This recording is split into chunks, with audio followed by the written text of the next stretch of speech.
বঙাইগাঁও জিলা প্ৰাথমিক শিক্ষক সন্মিলনীৰ দ্বিবাৰ্ষিক অধিৱেশনত আজি আমি অংশগ্ৰহণ কৰিছোঁ। অসম ৰাজ্যিক প্ৰাথমিক শিক্ষক সন্মিলনীৰ হৈ অংশগ্ৰহণ কৰি এই অধিৱেশনৰ জৰিয়তে আমি ৰাজ্য চৰকাৰক কেইটামান আহ্বান জনাব বিচাৰিছোঁ। প্ৰথম কথাটো হ'ল যে আজিৰ তাৰিখত শিক্ষক কৰ্মচাৰীসকলক ৰাজ্য চৰকাৰে শেহতীয়াকৈ 2% মৰগীয়া বানচ দিছে। কিন্তু এই 2% মৰগীয়া বানচৰ যিখিনি এৰিয়াৰখিনি সন্দৰ্ভত ৰাজ্য চৰকাৰ মৌন হৈ আছে। আমি আহ্বান জনাইছোঁ ৰাজ্য চৰকাৰে সেই মৌনতা ভংগ কৰক আৰু এৰিয়াৰখিনি সন্দৰ্ভত যি স্থিতি সেয়া প্ৰকাশ কৰক আৰু এৰিয়াৰখিনি সোনকালে মোকলাই দিয়ক। দ্বিতীয়তে আমি ৰাজ্য চৰকাৰক আহ্বান জনাম যে শিক্ষকসকলক যাতে শ্ৰেণীকোঠাত বেছি সময় থাকিব পাৰে, তাৰ কাৰণে শিক্ষকসকলক যি অতিৰিক্ত পাঠ্যক্ৰম বহিৰ্ভূত কামৰ বোজা জাপি দিয়া হয় সেয়া ৰোধ কৰিবৰ কাৰণে ৰাজ্য চৰকাৰে সিদ্ধান্ত গ্ৰহণ কৰক। অন্যথা প্ৰায় 60টামান বাহিৰা কাম কৰাৰ ফলত বৰ্তমানে শিক্ষক শিক্ষয়িত্ৰীসকলে ছাত্ৰ ছাত্ৰীসকলৰ লগত শ্ৰেণীৰ কোঠাৰ ভিতৰত থাকি পাঠদান কৰাৰ যি সময় সেয়া সময় একেবাৰে কমকৈ পায় আৰু ইয়াৰ ফলত ছাত্ৰ ছাত্ৰীসকলৰ অভিভাৱকসকলে ক্ৰমাগতভাৱে শিক্ষাৰ্থীসকলক ব্যক্তিগত খণ্ডৰ মাধ্যমৰ বিদ্যালয়লৈকে লৈ যোৱা পৰিলক্ষিত হৈছে। ইয়াৰ ফলত ছাত্ৰ ছাত্ৰীৰ অভাৱত বিদ্যালয় একত্ৰীকৰণ ক্ল'জাৰ মাৰ্জাৰ কৰাৰ চৰকাৰী প্ৰয়াস চলিছে। গতিকে আমি ৰাজ্য চৰকাৰক বিনম্ৰভাৱে অনুৰোধ জনাইছোঁ যে পাঠদানৰ বাহিৰে বাকী অন্য কামত যাতে নলগায়। তাৰোপৰি এতিয়া অতি সোনকালে চেঞ্চাছৰ কাম আৰম্ভ হ'ব। নিশ্চিতভাৱে চেঞ্চাছ আৰু নিৰ্বাচন আমাৰ ৰাষ্ট্ৰীয় দায়িত্ব, আমি পালন কৰিম। কিন্তু একেখন বিদ্যালয়ৰ গোটেইকেইজন শিক্ষক যাতে চেঞ্চাছৰ কামত নিয়োজিত নহয়, তাৰ প্ৰতি ৰাজ্য চৰকাৰ বা জিলা প্ৰশাসনসমূহ সচেষ্ট হৈ থাকিবৰ কাৰণে আমি আহ্বান জনাম।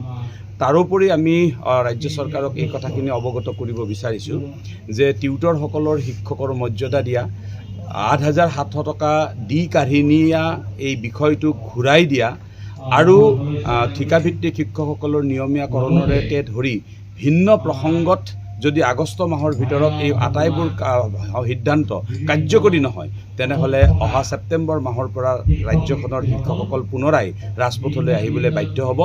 আমি আশা কৰিম ৰাজ্য চৰকাৰে শিক্ষকসকলক ৰাজপথলৈ আহিবলৈ বাধ্য নকৰাব। বাজেট অধিৱেশন আৰম্ভ হৈছে, শেহতীয়াভাৱে আপোনালোকে কি আশা কৰিব এইবাৰ বাজেটত? চাওক, বাজেটত আমি এই আশা কৰোঁ যে ৰাষ্ট্ৰীয় শিক্ষানীতিয়ে কৈছে যে GDPৰ 6% শিক্ষাত ব্যৱহাৰ হ'ব লাগে আৰু ঘৰুৱা যিটো উৎপাদনৰ বাজেট যিটো নিৰ্ধাৰণ কৰা হয় সেই বাজেটৰ মিনিমাম 20% নিৰ্ধাৰণ হ'ব লাগে।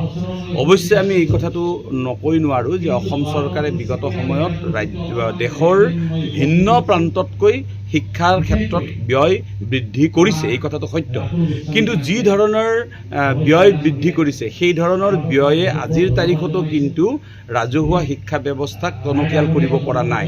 এতিয়াও আমি 600 টকাত দুযোৰ কাপোৰ দিবলগীয়া অৱস্থাত আছোঁ, য'ত শিক্ষামন্ত্ৰী ডাঙৰীয়াই নিজ মুখেৰে ক'বলৈ বাধ্য হৈছে যে আমাৰ বাজেট নাই বাবে আমি পলিষ্টাৰ মিহলি শিশুক আমি কাপোৰ পিন্ধাব লগা হৈছে।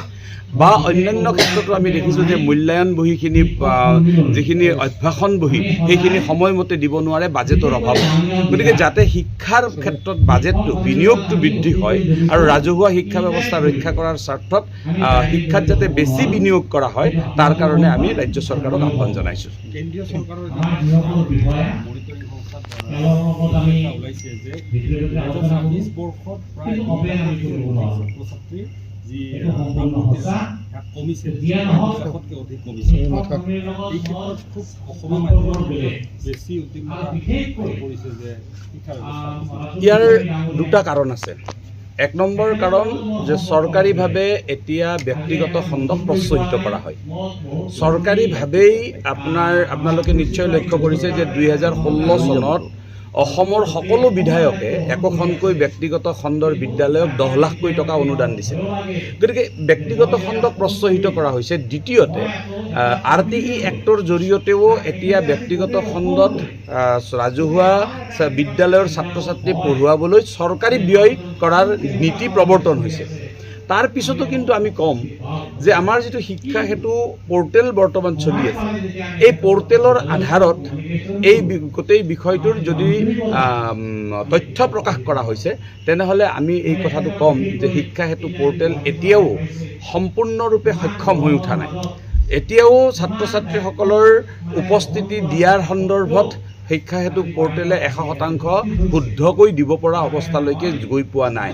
আৰু ইউডাইছৰ ক্ষেত্ৰত যিখিনি বিসংগতি আজি প্ৰকাশিত হৈছে, চেণ্ট্ৰেল লেভেলত 4.4 আৰু অসমত 4.2% ষ্টুডেণ্ট হ্ৰাস হোৱা বুলি যিখিনি কথা কোৱা হৈছে, এই গোটেই কথাখিনি আচলতে এটা সূক্ষ্মভাৱে পুনৰ বিশ্লেষণৰ প্ৰয়োজন আছে। নিশ্চিতভাৱে এতিয়া জন্ম নিয়ন্ত্ৰণকে ধৰি ভিন্ন কাৰণত বিদ্যালয়সমূহত বা দেশৰ জনসংখ্যাৰ গাঁথনিক পৰিৱৰ্তন হৈছে। এই পৰিৱৰ্তনৰ সময়ত নিশ্চিতভাৱে বিদ্যালয়তো তাৰ প্ৰভাৱ পৰিব, এইটো কোনো সন্দেহ থাকিবলগীয়া কথা নহয়। কিন্তু যিটো হাৰ কোৱা হৈছে, এই হাৰটো যথেষ্ট উদ্বেগজনক। গতিকে এই উদ্বিগ্নতা আমি দূৰ কৰিবৰ কাৰণে শিক্ষক সংগঠন হিচাপে আমাৰ যিসমূহ দায়িত্ব আছে, এই দায়িত্বসমূহ আমি পালন কৰিম।